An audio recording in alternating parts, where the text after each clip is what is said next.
As an observation, Christian generations before us put into song the various troubles that confronted the Christian church. Take, for example, that great hymn, the church's one foundation, and consider one of its verses. Though there be those who hate her, speaking of the church, and false sons in her pale, against a foe or traitor, she ever shall prevail. There are those who hate the church. There are false sons, foes, and traitors. And all of this was openly acknowledged in a Christian song of worship. What does that tell us? Why would Christians sing this way? At the very least, that is a sobering realization that the Christian church has opponents. The song is a testimony to the fact that the church has enemies. And this is not unexpected. Even those of us who hold a highly optimistic view of the future, that the Great Commission will be fulfilled on this earth and all nations will be discipled into Christian obedience, even if that's the direction that the world is heading, Christians, all of us, must contend with this truth along the way. Do not be surprised. Do not be surprised at the fiery trial when it comes upon you to test you as though something strange were happening to you. Ezra chapter 4 speaks to this same truth. Ezra chapter 4 speaks to this same truth. Even in the Old Testament, the church had opponents and enemies who sought to do her harm with underhanded tactics. So we press into this text in order to identify these enemies and in order to understand their underhanded ways. And we do this with the Apostle Paul's instruction in mind. He told the churches, "Do not be outwitted by Satan, for we are not ignorant of his designs." That is why we want to talk about who our enemies are and what kind of tactics they use against us. Because we want to observe the Apostle Paul's instruction not to be ignorant of devilish schemes. Not to be ignorant of devilish schemes. So what are these underhanded tactics and devilish schemes confronting the Old Testament church?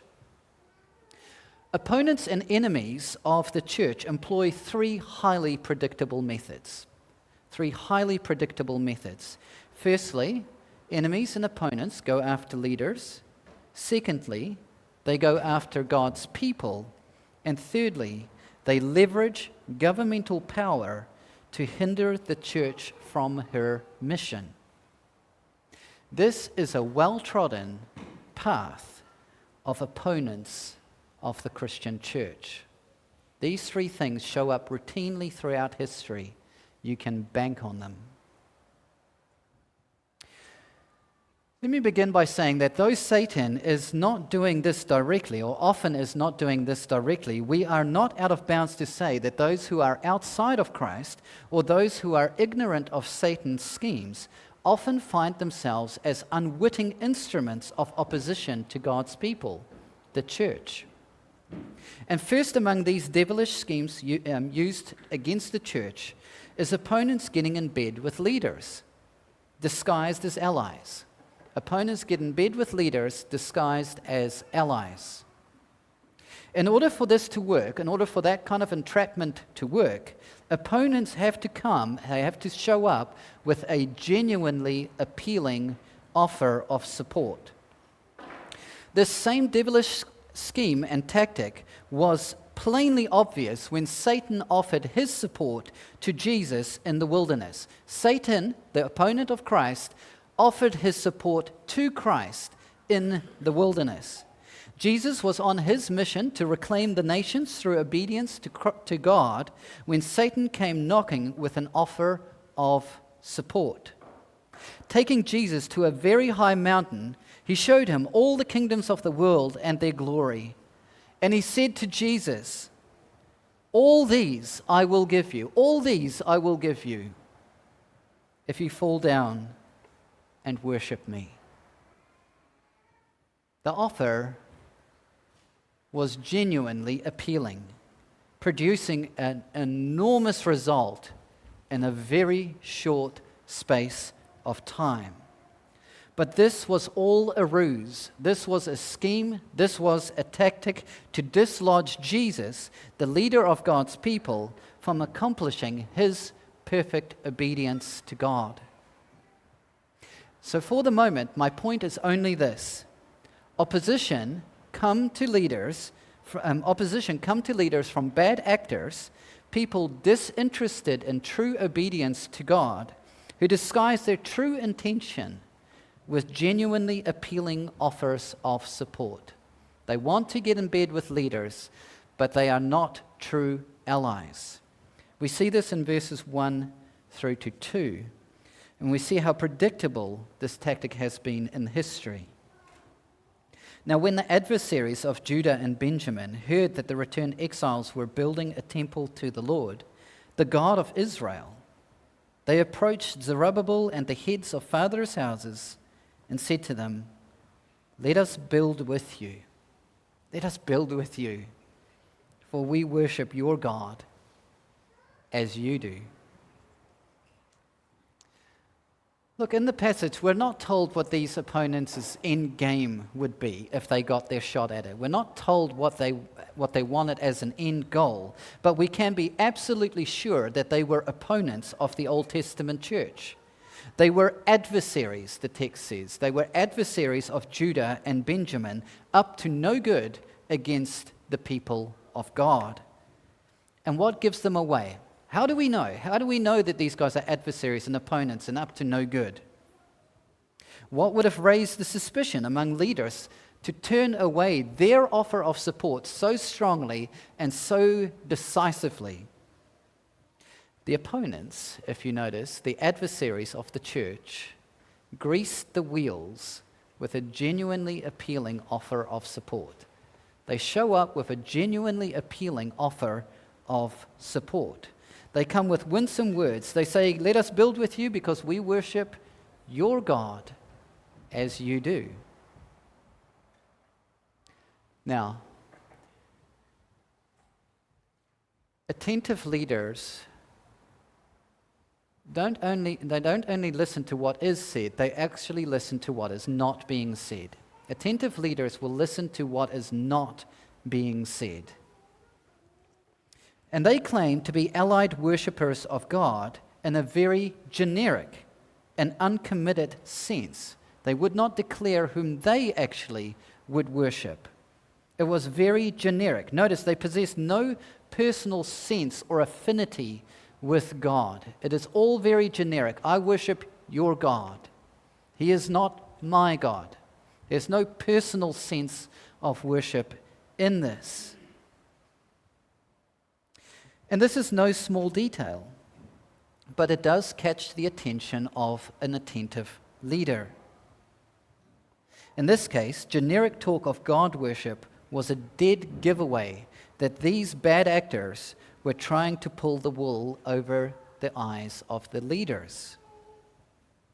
So this is a first tactic among the opponents of the church. Our adversaries will go after leaders with the pretense of allied support. All this to hinder and distract God's people from seeing the kingdom of Christ supplant the kingdoms of men.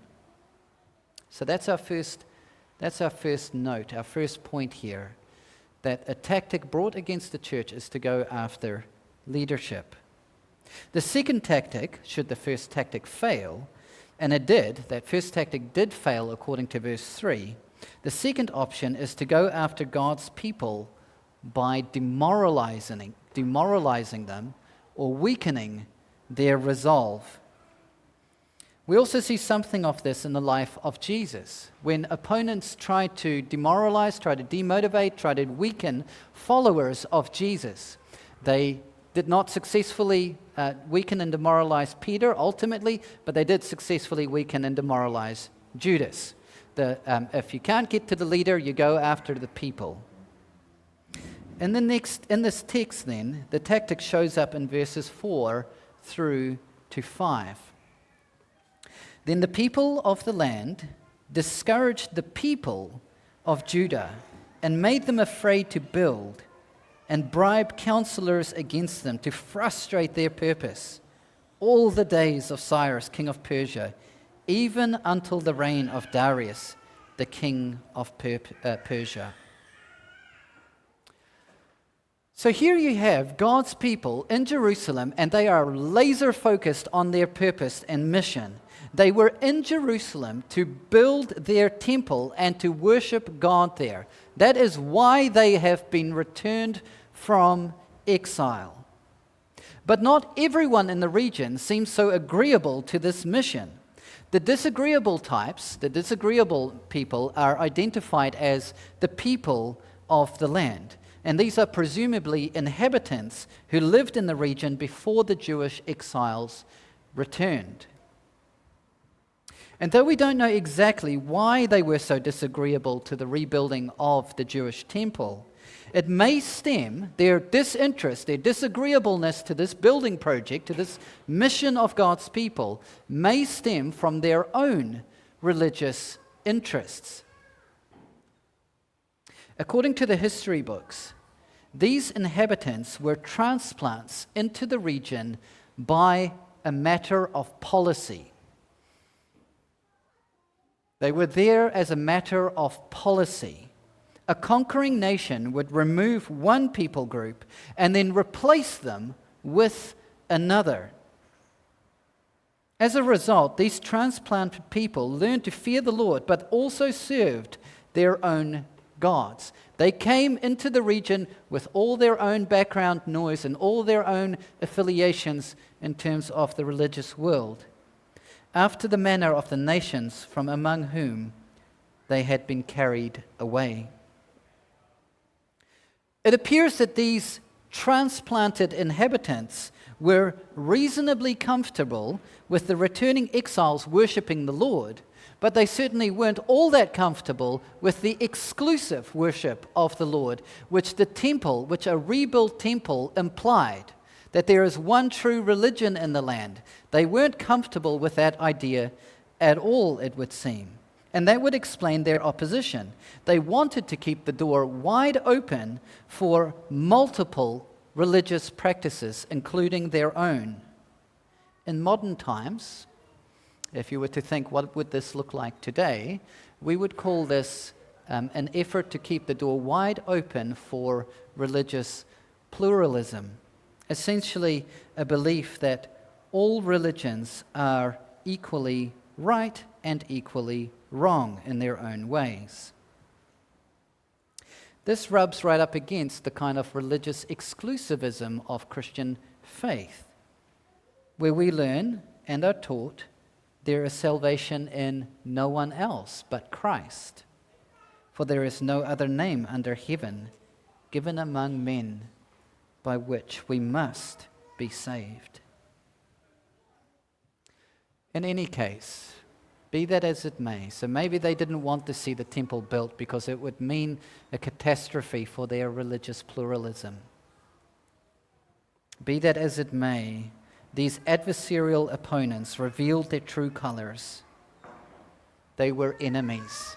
They were ultimately enemies who sought to demoralize and weaken God's people from their mission to offer exclusive worship to God. They wanted that mission stopped dead in its tracks. This is the second tactic or scheme used in opposing God's people, the church. If opponents can't get to the leaders, they'll take a swing at the people for sure. And they'll do this by draining God's people from their motivation, tripping them up, giving them all kinds of frustrating headaches, which distract them from their primary work and that God would have them do. And in this case, in the case of Ezra chapter 4, the mission that they were there for was to rebuild the temple and to offer acceptable worship to God in that place. So that's our second thing. Firstly, one devilish tactic is to go after leaders. A second devilish tactic is to go after God's people. And this is where our chapter now takes an enormous chronological turn.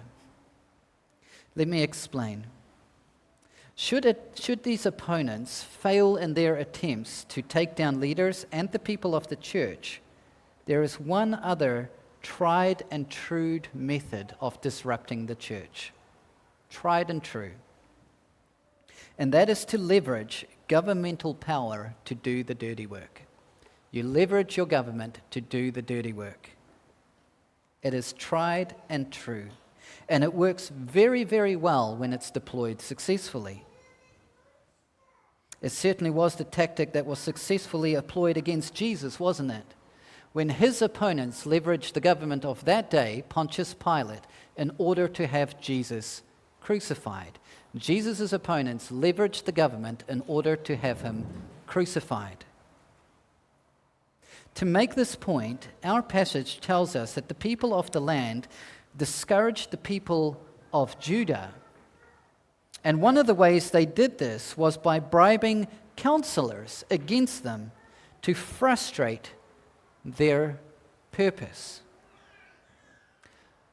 Now, don't think of these counselors as those as the helpful people that you might sit down and unburden yourself with. These counselors are bureaucrats. They are government workers. Think of them as your local MP or a city planning committee, a mayor, or someone in that kind of position of influence in the government. These people were bought and paid for by the people of the land in order to frustrate the mission of God's people. They were bought and paid for to frustrate the mission of God's people. But, and here's the chronological twist, the author of this chapter does not want us to see that this was merely an isolated incident, that this only happened once in history and we should all get over it and move on. No, the author wants us to see that this was repeated at least twice in that period of history. Opponents, in one occasion, wrote to Ahasuerus, and he's also known as the Persian king Xerxes. They wrote a very venomous letter against the people of God to high officials. And then many years later, some vile chaps wrote another letter to Xerxes' son, Artaxerxes, with the request to leverage governmental power against the Old Testament church and put a stop to their mission. So it happened on a number of occasions. And if we want to dig deeper on this, how is it that people can just write a letter to the government saying they don't like the church being here, they don't like the church building their buildings, they don't like the church doing their mission? How is it that the government would listen?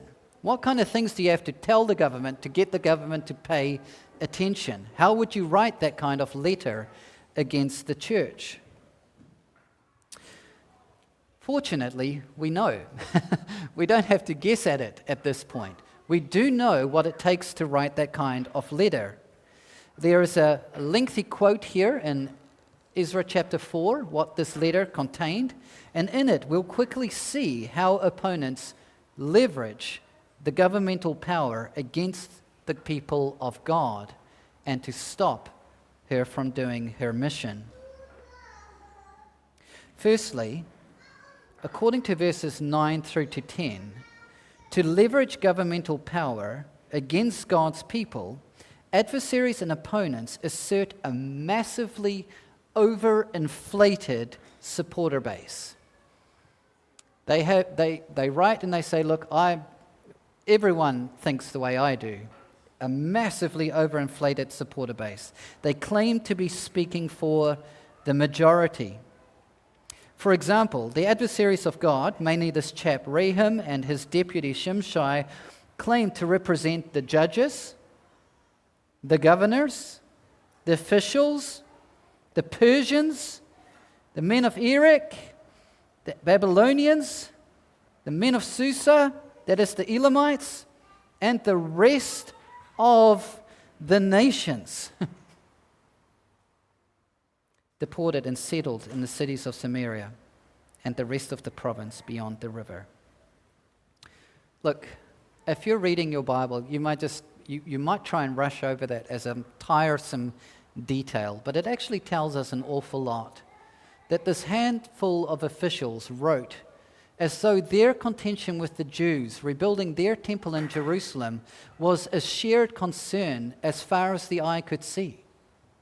If you were to poll the people, they're telling the king, if you just ran a referendum here, who doesn't like the Jews being here?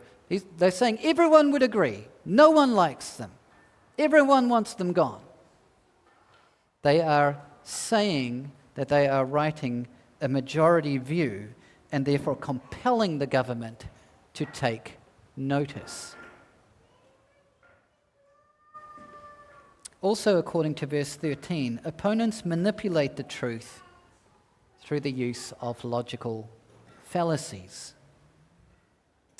They said, "Be it known to the king that if the city is rebuilt and the walls finished, they will not pay tribute, custom, or toll, and the royal revenue will be impaired."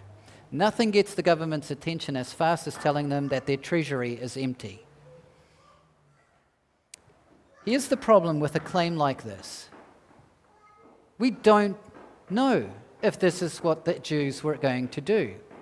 We simply do not know if the Jews intended to rebuild their temple and their capital city and then clear self-governance and stop collecting taxes for the Persian Empire who ruled over them. We do not know. This is what we call a logical fallacy. This is the logical fallacy of the slippery slope, where we argue for assumed outcomes that are unprovable, that are not plainly evident, that may go another way. It may be that the Jews rebuild their capital city and their temple and pay good amount of taxes to the Persians. We just don't know. But the opponents of God's people have no scruples leveraging and twisting the facts. They say it as a certainty. If the Jews get their capital back, your treasury is going to look far worse for it. So they overinflate their representation. They also twist the truth with logical fallacies. And thirdly, according to verses 12 and 15, opponents tend to be highly selective with history. Opponents of the church love to dig up the worst parts of Christian history as though that is normative for all of history. It's a bit like saying, history has shown us some terrible examples of Christian missionaries behaving foolishly. And therefore, all Christian missionaries will always act foolishly. You're picking out the worst parts in order to make a general statement about the whole, as though the worst parts was a true and accurate representation of everything that there is to say about a people group. I understand, because it is tempting. It is tempting to brush with broad strokes like that, to look at a people group and then look at some of the worst examples in a people group and say, you're all like that. You're always like that. And this is precisely what opponents of the church did. In verses 12 through to 15, there were opponents who made out that in the past, Jews in Jerusalem caused problems. Therefore, Jews in Jerusalem will always cause problems. They argued, Artaxerxes, you will find in the book of the records and learn that this city is a rebellious city, hurtful to kings and provinces, and that sedition was stirred up in it from of old. Their reason for leveraging government power against God's people is clear. They were saying, as soon as these Jews finish off their temple and fortify their capital city, they will rebel. They always have, they always will. and the government ought to put a stop to this right now before it's too late.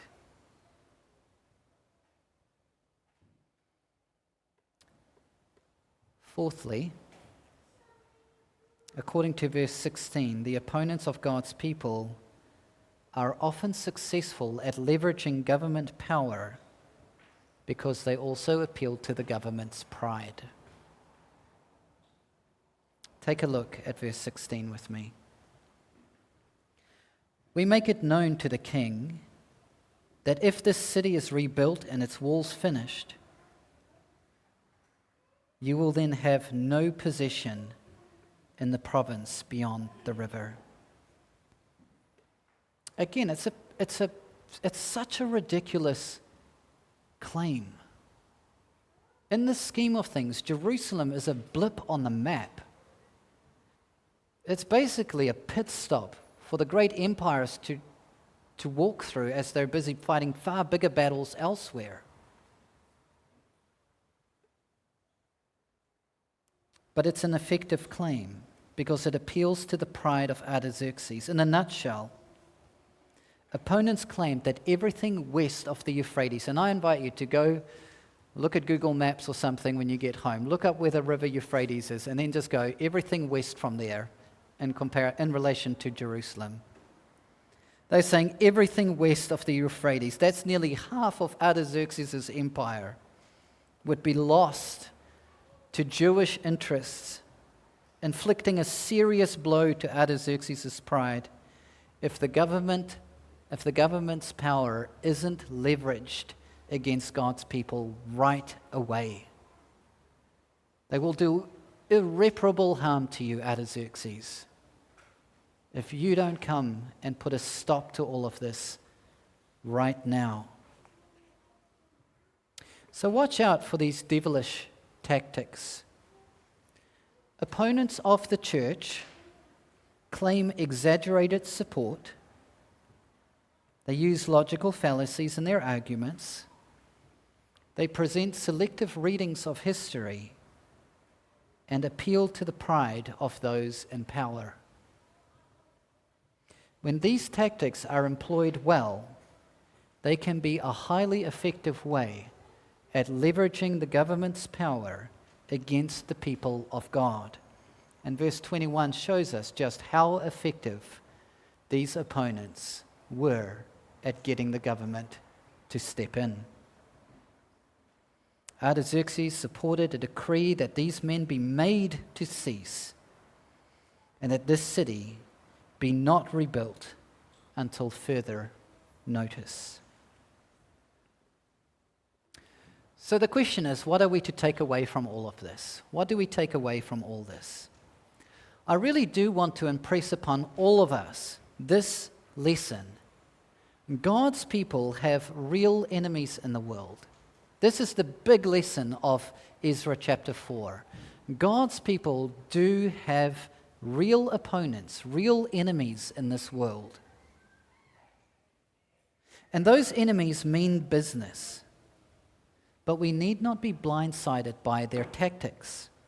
We need not be outwitted by Satan. And the way not to be outwitted is to not be ignorant of their deviled designs, their schemes, their tactics. Don't be outwitted. Know what they're up to and know how they're up to it.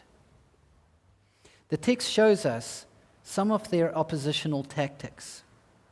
The enemy will go after leaders with genuinely appealing offers of support. And these must be recognized. Good leaders must recognize when that false pretense comes their way. And it ought to be rejected outright by attentive leaders.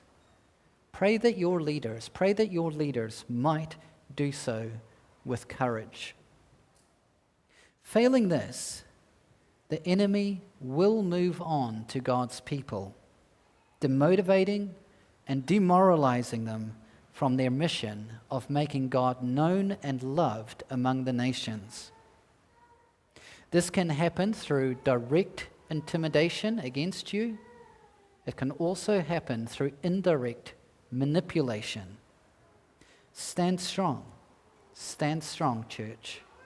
And then fill your lungs with lots of air and sing with the saints of old. The great church victorious shall be the church at rest. Sing it. The great church victorious shall be the church at rest. Finally, our enemies will have no hesitation to leverage governmental power against us. No hesitation whatsoever, as it is plain to see in history as it is in our own day. By manipulating the facts, opponents will weaponize a Christless state against the church and her mission. Spurious laws will be made to slow us down, and this has been a tried and true tactic of opposition repeated throughout the course of history.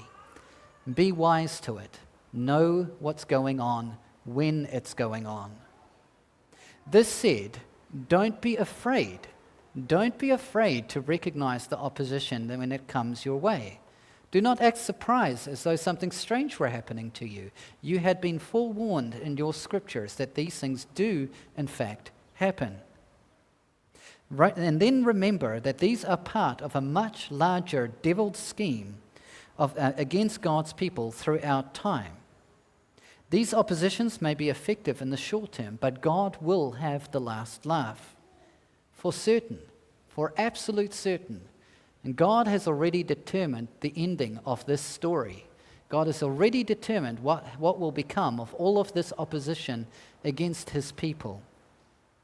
By God's word, it is said, the kingdom of the world has become the kingdom of our Lord and of his Christ, and he shall reign forever and ever, and he shall reign forever and ever.